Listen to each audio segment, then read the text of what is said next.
hindi ganon kadali imbestigahan.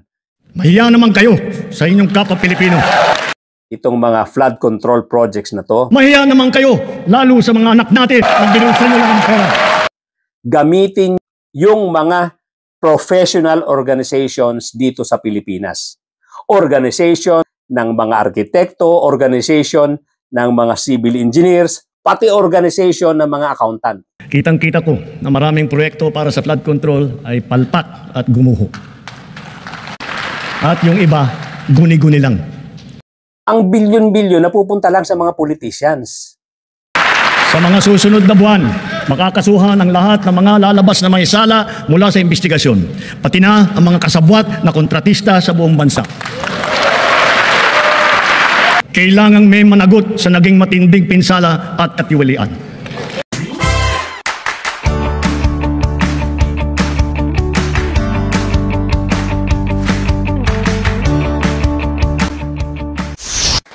Doon po sa mga bago lang dito sa aking channel, kindly subscribe, kindly hit the notification bell, pati na rin yung like button, at pakishare na rin po para lumaki ang ating community. At tuloy-tuloy na po tayo sa ating topic for today. Balikan po natin saglit yung naging sona ng ating Presidente Bongbong Marcos. Mahiya naman kayo sa inyong kapwa Pilipino. Mahiya naman kayo sa mga kabahayan nating naanod o nalubog sa mga pagbaha. Mahiya naman kayo, lalo sa mga anak natin na magmamana sa mga utang na ginawa niyo nang binulsan nyo lang ang pera. Marami po ang natuwa.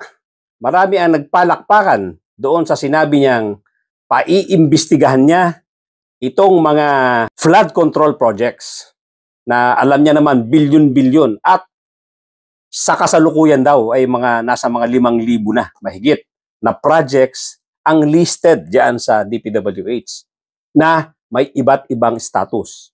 At itong nakaraang bagyo, itong nakaraang baha, disappointed siya dahil marami daw diyan ang mga projects na gumuho, mga pang flood control at maraming flood control projects na hindi makita. Ibig sabihin yan, maraming ghost projects. Ngayon, dahil sa nagalit ang presidente, disappointed siya sa nakita niya na maraming ang hindi natapos, maraming hindi natuloy, maraming nagiba na mga flood control projects.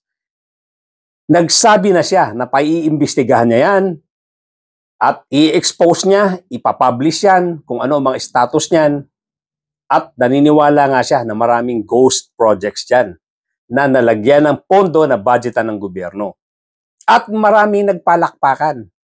Kasama na sa mga pumalakpak yung mga taong dapat imbestigahan.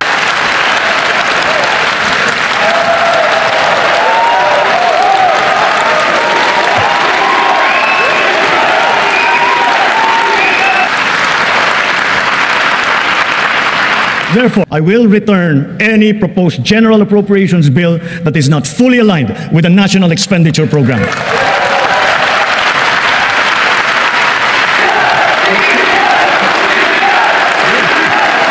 Yun po ang masaklap. Maraming pumapalakpak na mga dapat imbestigahan. Kaya ang hiling ng taong bayan, Mr. President, wala po sanang pipiliin. Lahat po sana ng mga dapat imbestigahan, maimbestigahan. Walang kaibigan, walang kamag-anak. Dapat lahat sila na kumuha ng budget para dyan sa flood control project na yan, doon sa mga projects na hindi natapos, doon sa mga projects na naggiba, doon sa mga projects na hindi natuloy, pero na budgetan, importante po na malaman ng taong bayan saan napunta ang mga pera niyan. Marami natuwa, marami nagpalakpakan. Sabi ko na nga, pati yung mga dapat imbestigahan pumapalakpak. Ano ang sabi ni Mayor Benji Magalong? Marami kasi dyan, hindi naman talaga mahahanapan ng dokumento. Yang mga nangumisyon na yan, yung mga nakakuha ng pera na yan, ng mga politicians, hindi yan pumipirma sa dokumento. Ang laban lang natin dito, kung may mga kontraktor na magdidiin, na magsasalita laban sa kanila. Kaya medyo may kahirapan po yan, Mr. President. Hindi ganun kadali.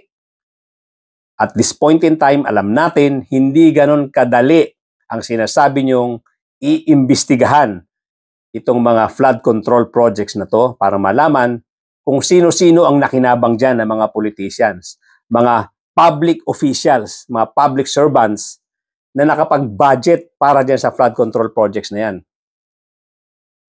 Ang pinagtataka ko nga lang dyan, bakit nababudgetan nila yan ng ganun-ganun na lang na hindi nakikita ng publiko ano yung plano, ano yung pinanggalingan ng budget na yan. Ano ang naging study, ano mga estimate niyan, ano mga natapos na ba ang mga plano niyan para magkaroon sila ng immediate costings.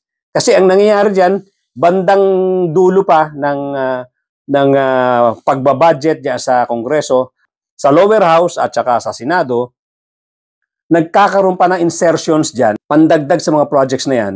Ibig sabihin yan, kung insertions lang yan, na nagkakahalaga ng bilyon-bilyon, walang plano yan. Kasi nanggaling lang sa hangin yung figures nila. O dagdagan mo ako ng ganito, dagdagan mo ako ng 10 billion, dagdagan mo ako ng 5 billion, dagdagan mo ako ng 9 billion. Saan nanggaling yun, yung mga ganong figures? Kung isisingit nyo lang, i-insert nyo lang, walang basihan yan. Walang pinanggalingan na plano yan, walang pinanggalingan na study yan, walang pinanggalingan na mga survey yan. Saan nyo kinuha yung mga figures na yan? Hinulaan nyo lang? Para lang maisingit nyo yung amount na yan? Para maisingit nyo yung budget na yan? Ang kakapal ng mukha nyo. Kaya Mr. President, hindi magiging madali ito, although pinalakpakan kayo dyan, yan ang malakas ang palakpakan na portion, sinabi mong iimbestigahan yan. Pero po, ang suggestion natin po dyan, kung gusto nyo maging makatotohanan ang investigasyon na yan, gamitin nyo yung mga professional organizations dito sa Pilipinas. Organizations ng mga arkitekto, organization ng mga civil engineers, organizations ng mga mechanical engineer, organization ng mga industrial engineer, lahat-lahat na, pati organization ng mga accountant. Gamitin po natin yung mga organizations na yan, pakitain po natin sila. Pakitain natin yung mga arkitekto, mga engineer, mga accountant, etc.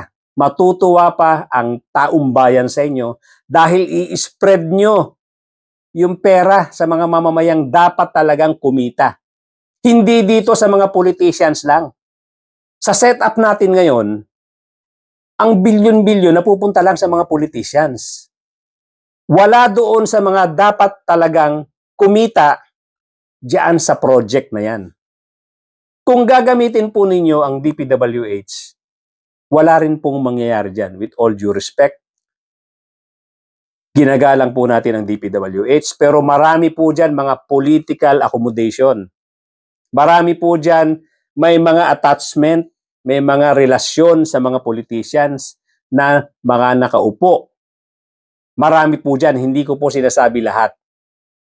Mga tao dyan ay, marami po dyan sa mga tao dyan ay prone sa paglalagay or pag-aareglo nitong mga politicians na to. Kaya nga po nangyayari yung mga ganyang projects. Dahil alam naman natin yung ganyang kalalaking projects, dadaan sa DPWH yan. Ngayon, kung mag-iimbestiga dyan, mga taga-DPWH din, wala pong mangyayari dyan, Mr. President. With all due respect. Ang aking pong humble opinion at aking humble suggestion, gamitin po natin yung mga professional organizations na po pwede makatulong dyan. Lahat po yan naka-spread all over the Philippines. Ultimo doon sa pinakamaliliit na munisipyo, meron pong mga miyembro ng mga professional na yan. From engineers, architects, mechanical, lahat po, pati mga accountants. Naka-spread sila sa buong Pilipinas at handang-handang itap. Pakitain po natin sila. Hindi po ganun kalaki ang gagastusin natin dyan na gaya ng nawawalang pera na bilyon-bilyon sa mga politicians. Mr. President, gamitin po natin yan kung gusto natin magkaroon ng magandang resulta itong sinasabi niyong investigasyon. Of course, kailangan ng NBI dyan, kailangan ng mga investigator dyan. Pero mas lalong kailangan nyo rito yung mga professionals, professional organizations na sila ang makakatulong para wala po insulated po sa politics. Insulated po sa mga taong nakaupo dyan na matagal nang pinaandar ang mga projects na to para sa kanilang mga pangsariling kapakanan. Ang DPWH makakatulong din yan bilang support sa pagbibigay ng mga dokumento dito sa mga professional organizations na to. Itong mga professional organizations na to, Mr. President, pwede silang pumili ng the best of the best. Yung mga pinaka-honest, pinaka-magagaling, pinaka-eksperyensado, at pinaka-organized mag-isip. At yung mga hindi makukurap. Yun ang pinaka-importante. Yung hindi kayang i-corrupt nitong mga politicians na to. Kayang-kaya pong mag-deliver, kayang-kaya pong pumili ng mga organizations na yan, ng mga the best people para gampanan ang trabaho na to. Again, uulitin ko, naka-spread po yan buong Pilipinas. Ultimo dun sa pinakamaliit na municipality, merong mga miyembro dyan. Itap po natin ang UAP, ang PICE, ang ASIP, etc. Yung mga mechanical engineering organizations, pati na po yung mga accountants. Mr. President, hindi nyo po mauubos ang bilyon-bilyon dito sa mga professional fees nito. Nagaya ng pagkakaubos ng bilyong-bilyong budget papunta sa mga politicians na to.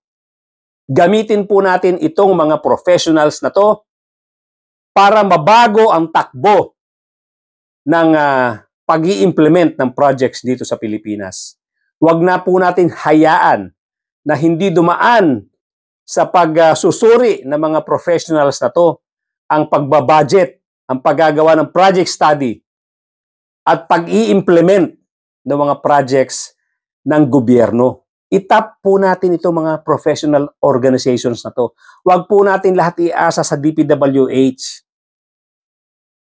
Dahil sinasabi ko nga, alam ko may mga qualified mga tao dyan, pero marami po dyan ay may mga political attachment, may mga political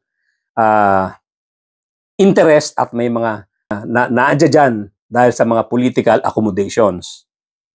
Baguhin po natin, Mr. President, with all due respect, ang aking suggestion, mula sa paggagawa ng study, mula sa paggagawa ng plano, paggawa ng costings, hanggang sa pag-i-implement, hanggang sa pag-turn over ng mga project, gamitin po natin itong mga professional organizations natin.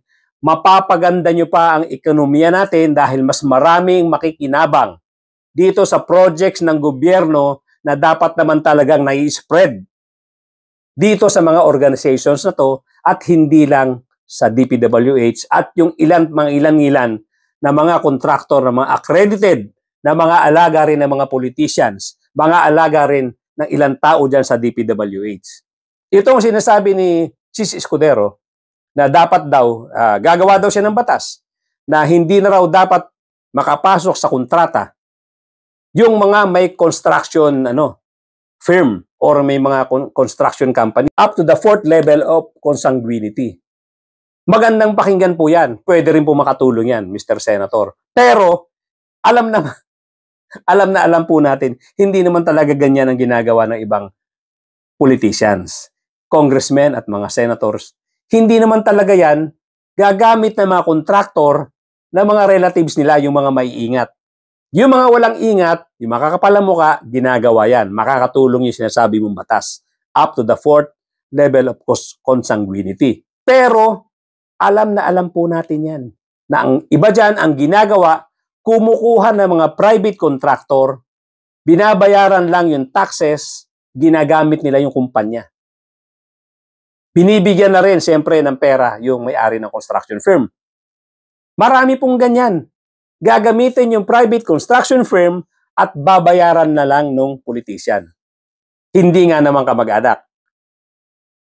Dapat yan banggitin mo rin, Chis Escudero. Dahil kung ang iniisip mo lang, mapuputol mo na or ma-avoid na ang pangungontrata ng mga politicians na to, hindi rin. Ang daming malalaking contractors dito, mga AAA contractor, na ginagamit ng politicians para lang alam mo, Mr. Senator. Mga AAA contractors gamit-gamit ng mga politicians sa pangungontrata. Binabayaran lang yan ng mga politicians. Para alam nyo rin po, Mr. President, hindi complete solution yung sinasabi mong gagawa ka ng batas na titingnan mo na kung ang mga contractors na to ay relative or kamag-anak nitong mga politicians na to. Makakatulong din po kahit papaano yan. Pero ang malaking mga kontrata po rito, hindi gumagamit ng mga kamag-anak. Ang ginagamit po niyan, mga private contractors na binabayaran nitong mga politicians. Again, uulitin ko yan, Mr. Chis Escudero. Hindi complete solution yung sinasabi mo. And again, Mr. President, with all due respect, ganyan po ang ginagawa ng mga kontratista na to. Nakikipag-tie up sa mga politicians. Nakikipag-connive sa mga politicians. At maganda na po ang binitiwan yung salita na iimbestigahan nyo ito. Pero again, Mr. President, hindi nyo po kayang isolve ito ng kayo-kayo lang sa gobyerno mag-iimbestiga. Gamitin nyo po ang private sector. Gamitin nyo po ang magagaling na private professional organizations katulad ng UAP, PICE, ASEP at iba't iba pang mga organization ng professionals. Makakapili po yan ng pinakamagagaling, pinaka-honest na tao at yung walang mga political attachments. Hanggang dyan na po muna mga kapatid, mga kabayan. Thank you so much for joining me today at doon po sa mga bago lang sa aking channel, kindly subscribe, kindly hit the notification bell, pati na rin po yung like button. Please comment po para tingin natin sa Malacanang itong suggestion natin. I-spread po natin, i-share po natin sa ating mga kakilala, kamag-anak para makarating kay Mr. President PBBM na tayo ay nagsasuggest na gamitin niya ang mga professionals, pakitain niya ang mga legitimate professionals ng ating bansa nang sa ganun makatulong din sa economy natin ito at hindi lang mapupunta sa mga politicians itong mga kita ng mga projects na to, ma-spread sa maraming mga professionals, makinabang ang mga organizations ng mga civil engineers, ng architects, mechanical engineers, pati mga accountants, electrical engineers, makinabang lahat yan. I-spread po natin yung dapat talagang deserving na kumita dito sa mga projects na to. Hindi lang para dito, again, sa mga politicians na ibinubulsa lang, nawawala pa yung project, ang iba naman substandard at ang iba hindi natatapos. Pag private sector po ang gumawa niyan, private organizations po ang nag-lead para yan sa implementation ng mga projects na yan, pagkagawa ng plano estimate, siguradong tapos po yan, nasa tamang specifications po yan, tamang strength, tamang aesthetics, at tapos ang nakawan. Again, thank you po, ladies and gentlemen. Magkita-kita po tayong muli.